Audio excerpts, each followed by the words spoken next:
I always wished you were the first one to say happy birthday to me.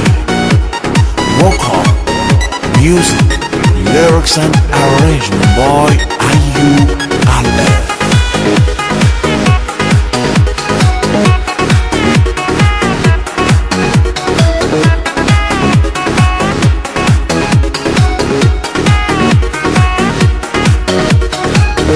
منتظرت بیم فلانی، چه فایده تو خون یزانی.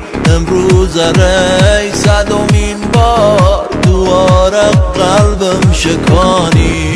تو اگه دوستم نیاشتی او همه ادعا چوی با مرام. امروز مثلا روز تولدم نبی. امروز اگه فراموش بیمدی کی تو یادم بکی. تونستی های حتی گرده اسمسک شادم بکی. جات خالی رفیق این هاتن گشتیان، کلی رقصین و خوانین و ساز کتان. تبریک وطن ولی وقتی دیم تو ایرانی انگار رام فاتحه دان. مهم نیاره تو حال و احوالم، ناتیده تولدم زارم لااقل وقتی مردم یه سال بعده با وفات سر سالم.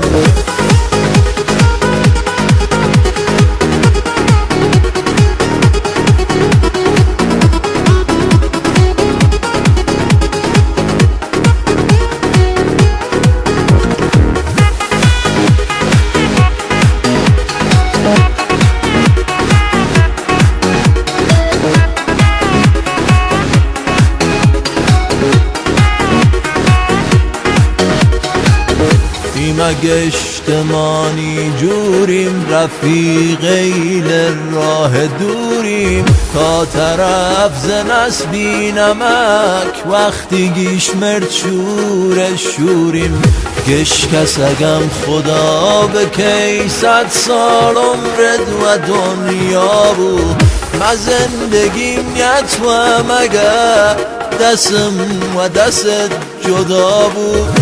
فکری نکه خوصه خواردن هر مدی گسه عادت. جشن مگه بیه ازا تو خوش بید سرت سلامه. جات خالی رفیق این هاتن گشتیان، کلی رقصین و خوانین و ساز کتان. تبریک وطن ولی وقتی دیم تو ایرانی انگار رام فاتحه دان. مهم نیاره تو حال و احوالم، ناتیده تولدم زارم لااقل وقتی مردم یه سال بعده با وفات سر سالم.